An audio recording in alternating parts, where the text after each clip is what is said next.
আমাদের বোলাররা ব্যাটিং পারেন, কিন্তু ব্যাটসম্যানরা ব্যাটিংটা পারেন না। ওয়েস্ট ইন্ডিজের কাছে প্রথম টি-20 ম্যাচে বাংলাদেশ যেভাবে হেরেছে, তাতে আপনি যদি এমনটা বলেন, আমি আপনাকে কোনো দোষ দিব না, দায় দিব না। আপনি যদি ঘুরিয়ে এমনটাও বলেন যে আমাদের বোলাররা যেমন ব্যাটিং পারেন তেমন ব্যাটিং আমাদের ব্যাটসম্যানরা পারেন না, সেটাও আপনি বলতে পারেন।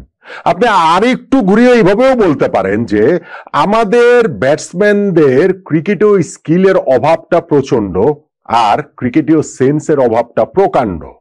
এইভাবেও যদি আপনি বলেন যে প্রচন্ড বেশি না প্রকাণ্ড বেশি, ক্রিকেটীয় স্কিলের অভাবটা বেশি ব্যাটসম্যানদের নাকি ক্রিকেটীয় সেন্সের অভাবটা বেশি, এই ডিবেটটাও যদি আপনি জুড়ে দেন, সেখানটা তো আমি আপনার সাথে পার্টিসিপেট করতে রাজি রয়েছি। কেননা আজকে আমরা যেইভাবে ম্যাচটা হেরে গেলাম সেটা খুবই আপসেটিং। আমাদের ক্যাপ্টেন লিটন দাস ম্যাচ শেষে স্পেসিফিক্যালি একজন ক্রিকেটার সম্পর্কে, ব্যাটসম্যান সম্পর্কে বলেছেন, শামীম পাটোয়ারি সম্পর্কে বলেছেন যে তার ব্যাটিং নিয়ে তিনি খুবই আপসেট। কিন্তু ওভারঅল যে আমাদের ব্যাটিংটা আমরা করেছি, যে ব্যাটিং অ্যাপ্রোচটা নিয়ে আমরা এই খেলাটা খেলেছি, সেইটা কি আরো বেশি আপসেটিং না? স্পেশালি ব্যাটসম্যানদের ওই ক্রিকেট সেন্সের জায়গাটা। কেন আমি এই জায়গাটাতে এত জোর দিচ্ছি এবং এই পরাজয়টা আমাদের জন্য নানান দিক থেকেই, আমাদের ব্যাটিং পার্সপেক্টিভ থেকে কেন কনসার্ন, সেটা নিয়েই এই আলোচনাটা করছি। দেখুন, প্রথমত আপনি যদি খেলা দেখে থাকেন তাহলে আপনি জানেন যে শেষ দিকে গিয়ে আমাদের বোলাররা আমাদের সামনে কিভাবে একটা আউটসাইড চান্স সামনে নিয়ে এসেছিল। আপনি স্কোর কার্ড দেখলেও সেটা আসলে বুঝতে পারবেন। আপনি বুঝতে পারবেন যে এই 165 রান তাড়া করতে যে আমরা নেমেছি, সেইখানে বাংলাদেশের ইনিংসে টপ স্কোরার হচ্ছেন গিয়ে একজন বোলার তানজিম হাসান সাকিব। তিনি 27 বলে 33 রানের একটা ইনিংস খেলেছেন। শুধু সেই ইনিংসটা খেলেননি, দেখুন প্রথম 12 ওভারে আমরা যখন 77 রানে 6 উইকেট হারিয়ে ফেলেছি, আমাদের 6 জন যে স্বীকৃত ব্যাটসম্যান সেই 6 জনই আউট হয়ে গিয়েছেন। সেইখান থেকে আমরা যে ওই যে বলছি একটা আউটসাইড চান্স ক্রিয়েট করেছি, সেটা আমাদের বোলারদের সৌজন্যে। যে 5 জন আমাদের স্পেশালিস্ট বোলার, সেই 5 জনের মধ্যেও তুলনামূলক ভালো ব্যাটিং পারেন হচ্ছে রিশাদ হোসেন। তিনি এই ম্যাচে খুব একটা কন্ট্রিবিউট করতে পারেননি, বরং বাকি 4 জনের কন্ট্রিবিউশন বেশি। তানজিম সাকিবকে এই যে আগে যে নামানো হয়েছে, তিনি 27 বলে 33 রানের একটা ইনিংস খেলেছেন। নাসুম আহমেদ তিনি 13 বলে 20 রানের একটা ইনিংস খেলেছেন। মুস্তাফিজুর রহমান 8 বলে 11 রানের ইনিংস খেলেছেন। তাসকিন আহমেদ 8 বলে 10 রানের ইনিংস খেলেছেন, এবং তো এই শেষ ওভারে গিয়ে যখন 3 বলে 17 রান লাগে তখন একটা ছক্কাই মেরে দিয়েছিলেন তিনি। বেচারা হিট উইকেট হয়ে গিয়েছিলেন বলে আর শেষের ওই রোমাঞ্চটা আমাদের গায়ে মাখা হয়নি। সো আমাদের বোলাররা এরকম করতে পেরেছেন, তাহলে আমাদের ব্যাটসম্যানরা আসলে করেছেনটা কি? এই যে আমি বললাম ইনিংসের টপ স্কোরার তানজিম সাকিব, তিনি প্রেস কনফারেন্সে এসে বলে গেলেন যে বাংলাদেশের এই ম্যাচটা জেতা উচিত ছিল, 165 রান তাড়া করেই জেতা উচিত ছিল, এবং কঠিন করে না, সহজেই আসলে জেতাটা বাংলাদেশের উচিত ছিল। তার সঙ্গে আপনি আসলে কতটা দ্বিমত করবেন যখন তিনি মনে করিয়ে দেন যে খেলাটা যে চট্টগ্রামের উইকেটটা হচ্ছে, সেই উইকেটটা খুবই ভালো উইকেট। এইখানে বিপিএল এ যে ম্যাচ হয় সেখানে 180 রান 200 রান হয়, 160 প্লাস তো হচ্ছে প্রায় প্রতি ম্যাচে হয়। তাহলে আমরা 165 চেস করে কেন জিতবো না? আমাদের ব্যাটসম্যানরা আসলে কেন জিতবেন না? তাদের ওই রেসপন্সিবিলিটি জায়গাটা তারা কেন দেখাতে পারবেন না? হ্যাঁ, ঠিক আছে, তানজিম সাকিব তার আগে আমাদের ফিল্ডিং এ ডুবিয়েছেন, বোলিং এ ডুবিয়েছেন। ফিল্ডিং এ তিনি যে ক্যাচটা ফেলেছেন ওখানে রোববেন পাওয়েলের, সেটা খুবই কস্টলি হয়ে গিয়েছে। তিনি শেষ পর্যন্ত গিয়ে বোলিং এও লাস্ট ওভারটাতে 22 রান দিয়ে দিয়েছেন। সেই পাওয়েলের কাছে 3টা ছক্কা খেয়েছেন, এবং বাংলাদেশ যে ম্যাচটা হেরে গিয়েছে সেইখানটাতে ওইটার একটা খুবই গুরুত্বপূর্ণ রোল ছিল। কিন্তু তার ওই কথাটা ফেলে দেওয়ার উপায় নেই যে এত কিছু সত্ত্বেও রান তো হয়েছিল ভাই 165। সেই রান তারা করে যদি আমরা জিতবো না কেন? এবং সেই ক্ষেত্রে যদি আমরা ওই লাস্ট ওভারটাকেই শুধু কাঠগড়ায় দাঁড় করাই, আমরা যদি সেই ক্যাচ মিসটাকেই শুধু কাঠগড়ায় দাঁড় করাই, অবশ্যই সেটার দায় রয়েছে। কিন্তু শুধু যদি সেটাকে দাঁড় করাই তাহলে আমাদের ব্যাটসম্যানদের আসলে ছাড় দেওয়া হবে, এবং আমাদের ব্যাটসম্যানরা এরকম ছাড় পেয়ে পেয়ে অভ্যস্ত, যেই কারণে তাদের ক্রিকেট স্কিলেও উন্নতি খুব একটা হয় না, এবং তাদের ওই ক্রিকেট সেন্সে উন্নতি তো আসলে হয়ই না, কোনোভাবেই হয় না।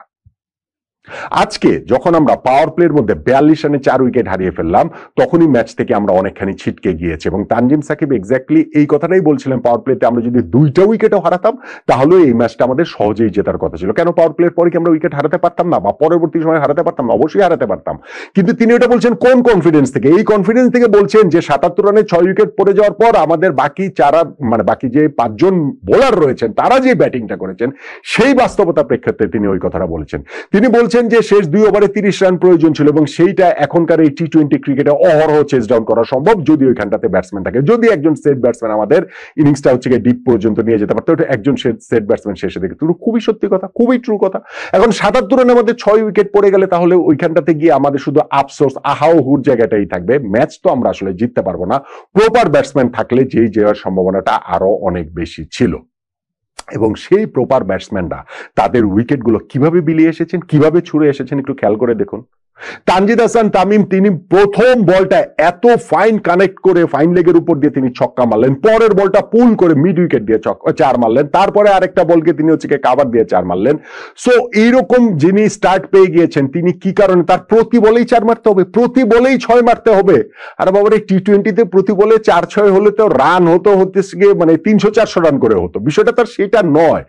তো আমরা যখন 166 রান আমরা তাড়া করতে নামছি, সেইখানে তার অত তাড়াহুড়াটা আসলে কিসের? সেই কারণে আরো একটা বিগ শট খেলতে গিয়ে তিনি একটা দুর্দান্ত ক্যাচের শিকার হয়ে আউট হয়েছেন, কিন্তু তাতে করে তার দায় মুক্তি ঘটে না, কোনোভাবেই এইটা আসলে ঘটে না। ঠিক যেমন আমাদের ধরেন ক্যাপ্টেন লিটন দাস, তিনি মারবেন কি ছাড়বেন এরকম একটা যে দোনোমনো অবস্থাতে ছিলেন, সেইখানটাতে তিনি বোলার আকিলের হাতে ক্যাচ দিয়ে আউট হয়ে গেছেন 5 রান করে। এই দুইটাই ওয়েস্ট ইন্ডিয়ানরা ফ্যান্টাস্টিক ক্যাচ ধরেছে, এই ক্রেডিট তাদের রয়েছে। তাই বলে আমাদের ব্যাটসম্যানদের ব্যর্থতা তাতে আড়াল হচ্ছে না। সাইফ হাসান যেমন এখন খুব ভালো ফর্মে রয়েছেন, কিন্তু তিনি ওই সুইপ করতে গিয়ে শর্ট ফাইন লেগে ক্যাচ দিয়ে আউট হয়ে গেলেন।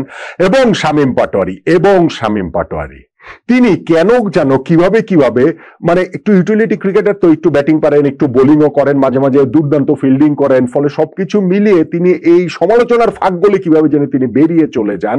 কিন্তু দেখেন যে তিনি আসলে ন্যাশনাল টিমকে কতটা দিতে পারছেন। গত সিরিজটাতেও তো 3 ম্যাচের মধ্যে 2টাতে ডাক মেরেছেন, এইবারও ফার্স্ট ম্যাচটাতে এই যে ওয়েস্ট ইন্ডিজের সঙ্গে 1 রান করে আউট হয়েছেন। এবং কিভাবে তিনি আউট হয়েছেন, যে তার ওইখানে যখন রেসপন্সিবিলিটি নেওয়ার কথা ক্যাপ্টেন লিটন যেটা বলছিলেন, সেইটা না করে তিনি তার মতো করে ওই যে যেইভাবে তিনি ক্রিকেট খেলেন সেইভাবেই খেলবেন, প্রতিটা বলই তিনি অ্যাটাক করবেন, ওই লেগ সাইডেই তিনি খেলবেন। এইটা করে আসলে 1-2টা ইনিংসের সাফল্য পাওয়া যায়, দীর্ঘমেয়াদী সাফল্য আসলে পাওয়াটা সম্ভবই না। ফলে পাওয়ার প্লের মধ্যে যে আমরা 4টা উইকেট হারিয়ে ফেললাম, তার মধ্যে ধরেন অ্যাপার্ট ফ্রম সাইফ আমি যদি বলি বাকি 3টা উইকেটটা আসলে অ্যাভয়েড করার মতো ছিল, যে আমরা উইকেটটা নাও হারাতে পারতাম। নুরুল হাসান সোহান তিনিও প্লেড অন হয়ে আউট হয়ে গেলেন, এবং আমাদের হচ্ছে গিয়ে তাওহিদ হৃদয় যিনি অনেকক্ষণ ধরে উইকেটে ছিলেন 28 রান করেছেন, কিন্তু তারপরে গিয়ে তিনিও ওইখানটাতে একটা ক্যাচ দিয়ে আউট হয়ে গেলেন পুল করতে গিয়ে ফাইন লেগে। ওইটা একটা জাগলিং ক্যাচ, আকিল হোসেন ভালো একটা ক্যাচ ওইখানটাতে ধরেছে, স্পেশালি ক্যাচটা ফেলে দেওয়ার পর যে রিয়াকশনের ক্যাচটা তিনি গ্র্যাব করেছেন। এখন আমাদের ক্রিকেটীয় স্কিলের অভাব তো এখানে আমাদের ব্যাটসম্যানদের মধ্যে রয়েছে না। আমি যেটা বলছিলাম যে আমাদের এইখানে ক্রিকেটীয় সেন্সের অভাবটা রয়েছে, সেইটা কোন জায়গায়? এই যে তানজিম সাকিব ম্যাচ শেষে এসে বলছেন যে চট্টগ্রামের উইকেটে 160+ চেস করা অবশ্যই উচিত, এবং শেষ দিকে গিয়ে তিনি এরকম একটা ইনিংস খেললেন, নাসুম একটা ভালো ইনিংস খেললেন 13 বলে 20 রান, এবং নাসুমও তো একটা ফ্যান্টাস্টিক ক্যাচের শিকার হয়ে আউট হয়েছেন। এই জায়গাগুলোতে উইকেট অনেক সহজ হয়ে গিয়েছিল না? ডিউয়ের কারণে, শিশিরের কারণে, বল ওই ওয়েস্ট ইন্ডিয়ান বোলাররা গ্রিপ করতে পারাতে সমস্যার কারণে ব্যাটিংটা অনেক ইজি হয়ে গিয়েছিল না? এবং সেইটাই তো আমাদের বোলাররা অত সহজে অত ভালোভাবে খেলতে পেরেছেন।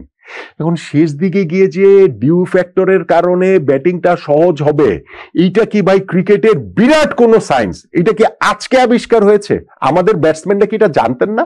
আমাদের টিম ম্যানেজমেন্ট এটা জানতেন না? অবশ্যই জানতেন, অবশ্যই এটা তাদেরকে বলা হয়েছে যে খেলাটা ডিপে নিতে পারলে তাহলে হচ্ছে গিয়ে আমাদের ওইখানটাতে ব্যাটিংটা অনেক সহজ হবে। আপনি চিন্তা করে দেখেন যে তানজিম সাকিব, নাসুমরা যেই ব্যাটিংটা করেছেন, ওইখানটাতে যদি আমাদের এরকম 2টা প্রপার ব্যাটসম্যান নিয়ে যদি আমরা সেকেন্ড 10 ওভারে ঢুকতে পারতাম, তাহলে কিন্তু ওইখানটাতে আমাদের জয়ের চান্স আসলে ছিল। এবং যে কথাটা তানজিম সাকিব বলেছেন যে আমরা হয়তো সহজেই জিততাম, সেইটাকেও আমি আসলে রুলড আউট করতে পারছি না। ফলে এইটা কোনো অচেনা মাঠ নয়, এবং এইখানে যে ডিউটা আসছে সেটা তো দেখা যাচ্ছে।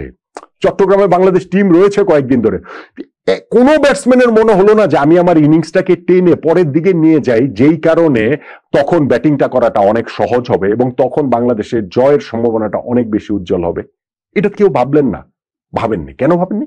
কারণ তারা রেসপন্সিবল না, তারা দায়িত্ববান না। ওই রেসপন্সিবিলিটির যেই কথাটা ক্যাপ্টেন লিটন দাস বলেছেন শামীম পাটোয়ারিকে নিয়ে, সেই কথাটা বাংলাদেশের ব্যাটসম্যানদের নিয়ে মোর অর লেস সবাইকে নিয়ে আসলে বলা যায়। আজকে তারা যেইভাবে আউট হয়েছেন, যেভাবে নিজেদের উইকেটগুলো ছুড়ে দিয়ে এসেছেন, অবভিয়াসলি আমি আবারও বলছি যে ওই লাস্ট ওভারটা আমাদের জন্য কস্টলি হয়ে গিয়েছে, যেইখানটাতে তানজিম সাকিব তিনি 3টা ছক্কা সহ 22 রান খেয়ে ফেলেছেন।